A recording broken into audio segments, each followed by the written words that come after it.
This is from last week, and we never got around to it. A lot of people haven't been covering it. A lot of people have been asking me. We talked about the Matt Lauer thing. We talked about that totally real rape accusation. That whole Matt Lauer thing. Yeah. That very real rape accusation. There's a couple updates. Matt Lauer, here, let me pull up what he said about it, because he actually said that, I didn't rape anybody, obviously, is what you would say when you don't rape somebody. Hey, guys. And I mean, even if you do rape somebody. Hey, guys, this whole rape thing, I didn't do it. Yeah. So this is from, there's two videos I want to play, so this is the first one. Come on, YouTube. Here we go. Almost 2 years after being fired from the network. In an open letter yesterday, Lauer denied he sexually assaulted a co-worker while working at the 2014 Winter Olympics in Sochi. Which, by the way, Lauer said his gay. The Olympics? Yeah, super gay. Okay. Relationship with Brooke Neville's was completely consensual and called her rape allegation categorically false. The graphic details are revealed in Ronan Farrow's soon-to-be released book, Catch and Kill. His book looks like if I was going to make a joke book, that like a woman would read on the beach. It really looks like, I feel like I'm online at a grocery store. Yeah, yes, exactly. Just trying to get rid of the book. Yeah, it's whatever. It's $2. In a fiery response to the rape allegation against him, former Today Show host Matt Lauer, in a public letter, stated his silence has been a mistake, writing, "For 2 years, the women with whom I had extramarital relationships have abandoned shared responsibility and instead shielded themselves from blame behind false allegations." Good for him. He ain't wrong. He's doing the right. He's doing the right thing. And I want to really emphasize here, because we always have to clarify. I don't think either me or Royce are big fans of Matt Lauer. No, I don't like Matt Lauer at all. I've never liked Matt Lauer. I still think Matt Lauer should have lost his job and career for the way he conducted himself in and around his job. We can agree there, right? Of course. You can't keep a guy like that around. He's a liability. But they've taken this too far. And I don't think he's I think he's a fucking ghoul. But there's a fine line between a ghoul and a rapist. It turns out that there's a reason, because look, I'm not saying what Matt Lauer did wasn't a ghoul, but there's how many people in Hollywood are like that? There's a bunch. Mm-hmm. He's one of those that got thrown under the bus. It gets weird. Check this out. This is from It is Tucker. the most reliable standard in politics. In fact, take these words, put them on a piece of paper, put them on your fridge, and leave them there, because this is Jews did 9/11.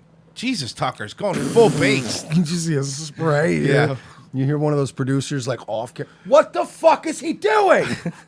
is the Rosetta Stone to American politics, and here it is. Whatever the left accuses you of is exactly what they're doing themselves. Now you'll see, this is fucking nuts. And this is all verified. Every time. They'll scream at you for being a racist. And yet they're literally the ones imposing a system of inflexible racial discrimination on the entire country. They'll call you a fascist, even as they work to eliminate the First and Second Amendments. And of course, they regularly attack their opponents as sexist, while they protect actual rapists and abusers who are useful to them politically. They guarded Ted Kennedy's reputation for decades. He literally killed a guy. Like that gets swept under the rug a lot, especially if you go to fucking Boston. Ted Kennedy killed that chick? Yeah. Yeah, he murdered her. He literally let her die. Yeah, I wouldn't say murdered is a stretch, but he definitely he manslaughtered her. At least manslaughter. He negligible manslaughtered that girl. Fair enough. I like that. Murder would have been like her actually getting out of the car and him being like, I'm holding your head underwater, honey. We don't know what happened. Well, I'm just saying. He killed a woman. Well, they ran Bill Clinton for go. president twice. Meanwhile, and this just proves the theory right here, Clinton's wife has made a career out of calling other people sexist. Here's one among countless I would love examples. if Tucker just went full red pill and was like, and she's literally a murderer. And you're like, whoa, what the fuck? Could you imagine? He's doing a tightrope act. Could you imagine one day Tucker just goes, fuck it. Look, she's killed people. Let's talk about Seth Rich.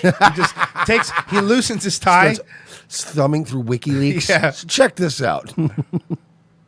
Examples. I went to Beijing in 1995 and said women's rights are human rights and human rights are women's rights. And they listen to me. Everything's fine there now. And women in China have the highest quality of life. Yay. That's not true at all, ma'am. With all my heart. When I was Secretary of State, I put women's rights at the center of our foreign policy. And my husband raped several women while I did that. Went to 112 countries for all of you. I raised it in 112 countries? She hasn't beat by 3. It's just what?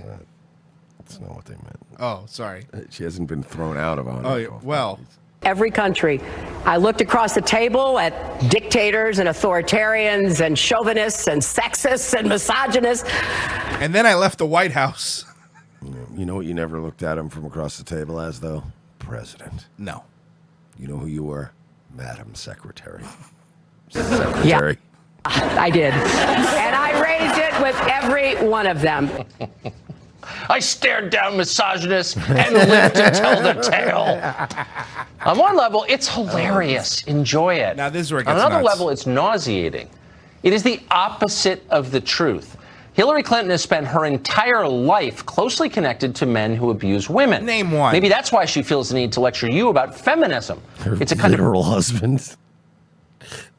All right, well, actual husband. That's what the alleged father of her child. Projection. She gets to feel virtuous even as she does the very thing she claims to hate. You'd really need to be Sigmund Freud to figure it all out. It's sick, but it's real. And tonight we have more detail on it. Excerpts from Ronan Farrow's new book were released today. The book is called Catch and Kill, and primarily it's about Harvey Weinstein and the many famous liberals who protected him. For years, it was an open secret that Weinstein abused women. In Hollywood, Gabe Hoffman's suing Tucker now. They laughed about it at awards.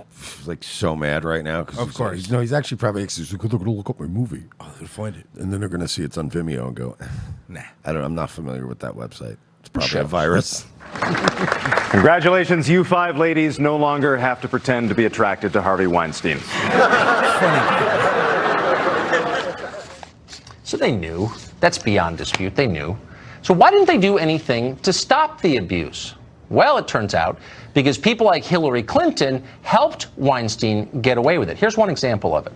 In the summer of 2017, according to this new book, Ronan Farrow tried to schedule an interview with Hillary Clinton for another book he was writing about U.S. foreign policy. Hillary's publicist, a man called Nick Merrill, warned Farrow outright that a certain big story he was then working on was, quote, a concern for us.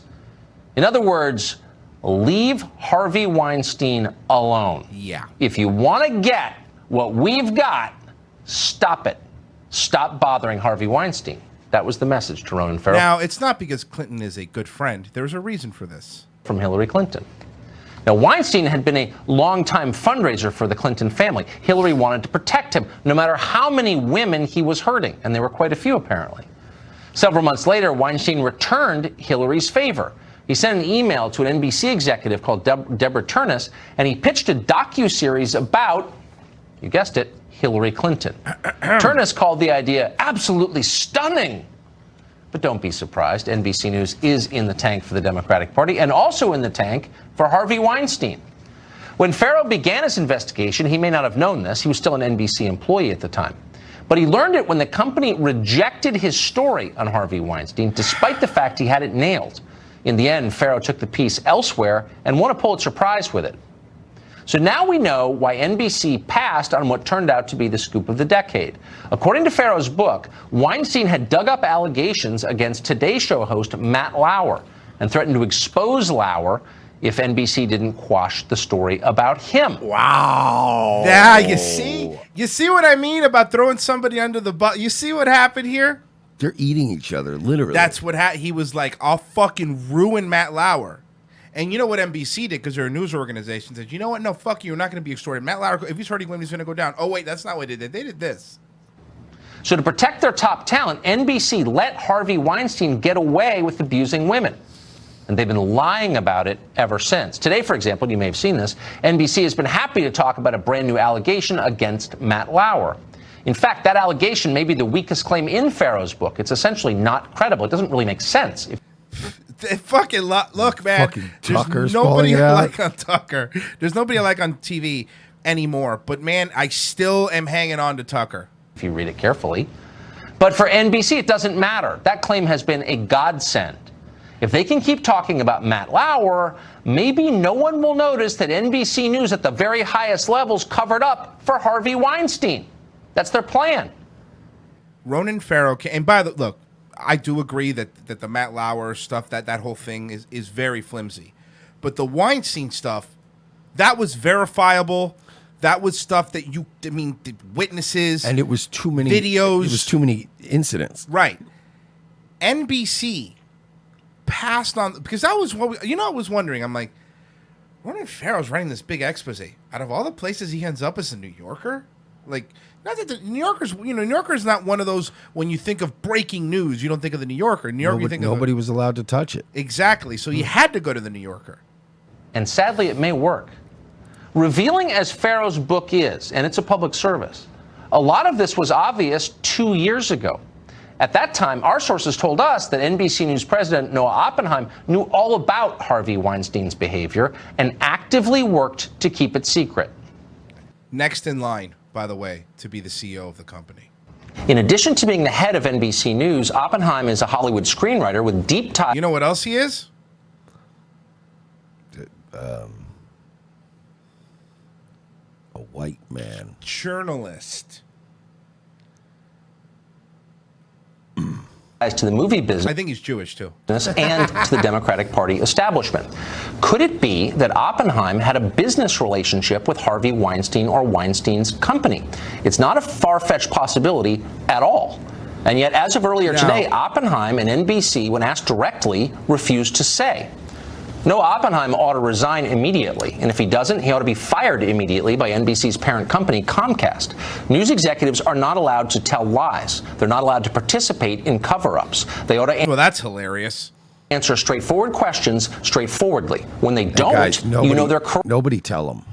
Yeah, I don't want to break poor sweet Tucker's heart. You'll lose his mind.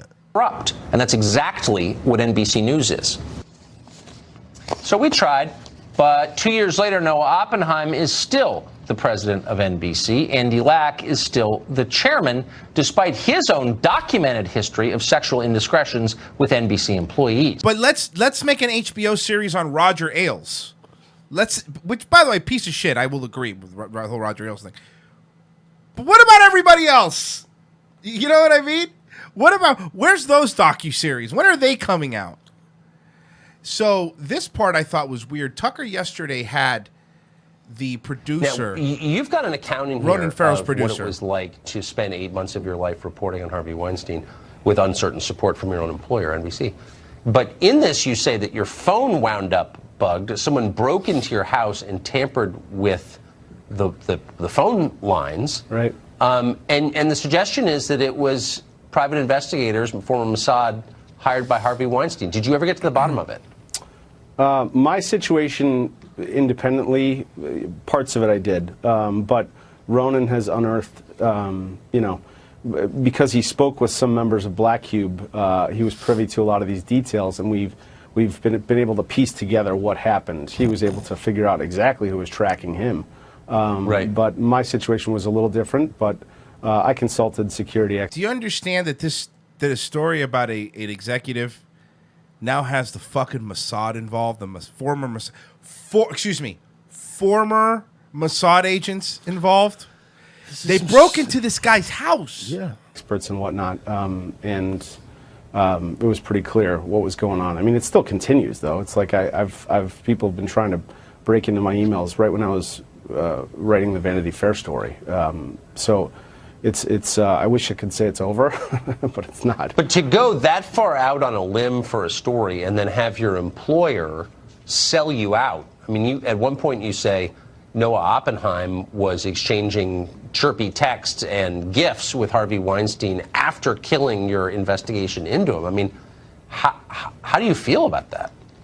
I was pretty upset. Well, they said if I love my wife, I feel fine. And I got kids. I don't want them to die. So there's that. I'm fine with all of this. Now, how would somebody high level in Hollywood have connections to the Mossad? How does that happen? Also got a picture of couple Israeli-looking guys. They were taking selfies near my elderly grandmother at her nursing home and waving at me in the middle of the day while I was at work. You know what's funny is that, I mean, obviously you're joking. They FaceTimed me from my kid's school. And you're like, okay, fine. Who cares about a couple raped broads? Yeah, but you're you're joking, but are you? Like that we've heard some shit that goes down, you know? Yeah. There's a goddamn reason why Julian Assange can't even say his name now. Yeah. Like, there's reasons for that, and it's not because he fell in the bathtub.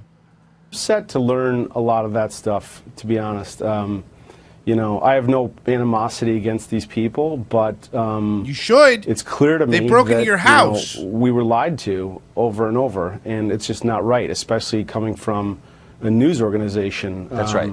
And it's just it's the very crux of what they do it's their mission is to tell the truth, and I think they not only lost sight of it, but they didn't adhere to their basic principles. No, they didn't, buddy. I get it. I think he's got to be. I know. There's gonna be a lot of lawsuits, and he can't be like these cocksuckers. Like well, I can.